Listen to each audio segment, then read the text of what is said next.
வணக்கம். உங்கள் சக்தி சாமிநாதன் பேசுகிறேன். இன்றைக்கி பார்த்திங்கன்னா தமிழ்நாட்டில் லட்சக்கணக்கான கோயில்கள் இருக்குது. எல்லோரும் இதில் உள்ளதான் சாமி, இதில் உள்ளது தான் சாமின்னு சொல்கிறாங்க.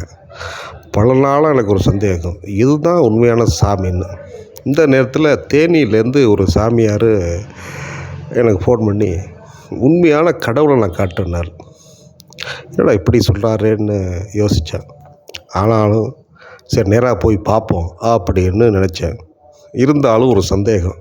ஒரு படத்தில் நடிகர் செந்தில் என்ன பண்ணுவார்னா, நான் மலையை தூக்க போகிறேன் அப்படின்னு சொல்லிட்டு எல்லோரும் வந்ததுக்கப்புறம் மலையை தூக்கி என் கையில் வைங்கன்னு சொல்லுவார். அதுபோல் நடந்துருமோன்னு ஒரு சந்தேகம். ஆனால் அந்த சாமியார் ஃபோனில் சொல்லும்போது காலையில் 6 மணிக்கு முன்னாடி வந்துருங்கன்னு சொன்னார். சரின்னு நானும் 5 மணிக்கு போனேன். நல்ல வேளை அவர் இதாங்க கடவுள்னு காட்டினார். சரி நம்புகிற மாதிரி தான் இருந்துச்சு. அவர் என்ன சொல்கிறாருன்னு கேட்போம்.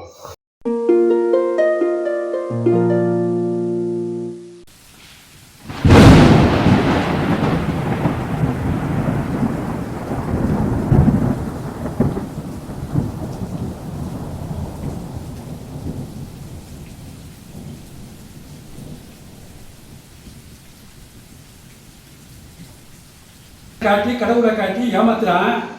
அப்படியெல்லாம் செஞ்சிடாத. என்னுடைய மெய்த்தேவு சூரியன், அவனுக்கே போய் சொல்லு, நான் இவ்வளவு துன்பத்தில் இருக்கேன், இவ்வளவு கஷ்டத்தில் இருக்கேன், எனக்கு நோய் இருக்கு, என்னுடைய துன்பத்தையெல்லாம் நீக்கப்பான்னு அவனை போய் அவன்கிட்ட போய் சொல்கிறான். மனுஷங்க கடவுளை கோயிலுக்குள்ளே கூட்டுக்குள்ளே அடைச்சி வச்சிருக்கான். அவன்கிட்ட போய் சொல்லி பிரயோஜனம் இல்லைன்னு அவர் சொல்கிறார்.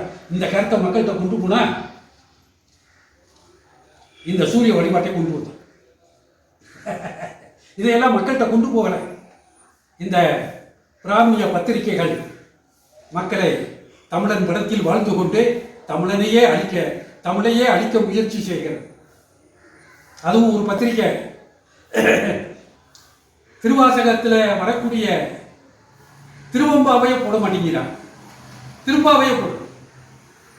அப்ப திருவம்பாவையை ஒழிக்க வேண்டும்னு நினைக்கிறான். இதை ஒழிக்கணும்னு நினைச்சு போட்டு கடைசியில் தமிழாளி இணைவோங்கிறான். எங்கிட்ட இணையிறது? தமிழாளி எங்கிட்ட இணையிறது? மாணிக்க வாசகரை ஒழிச்சு போட்டு நீ இணையலாமா? முடியுமா?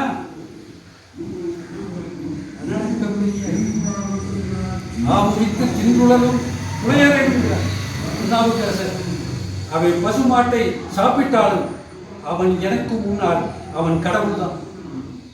அவன் அறியாமையினால சாப்பிட்டான். அவனா மாறிக்கிறேன். நீ பார்த்து இதெல்லாம் சொல்லி வச்ச உண்மைகள்.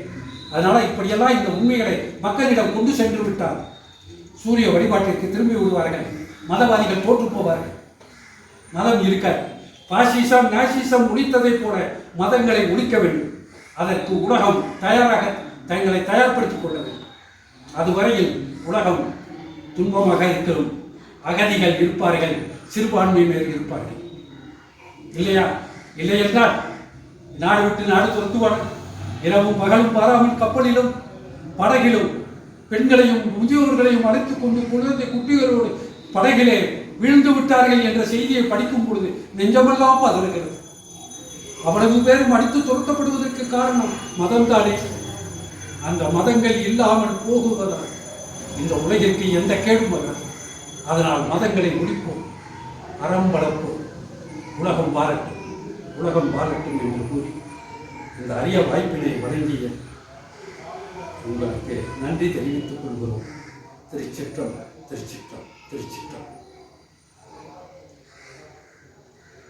ஐயா, இதுவரைக்கும் எங்களுடைய அனைத்து கேள்விகளுக்கும் ரொம்ப சிறப்பாகவும் மக்களுக்கு சிந்தனையை தூண்டும் வகையிலும் உங்களுடைய கேள்வி பதில்கள் நடந்திருக்கின்றன.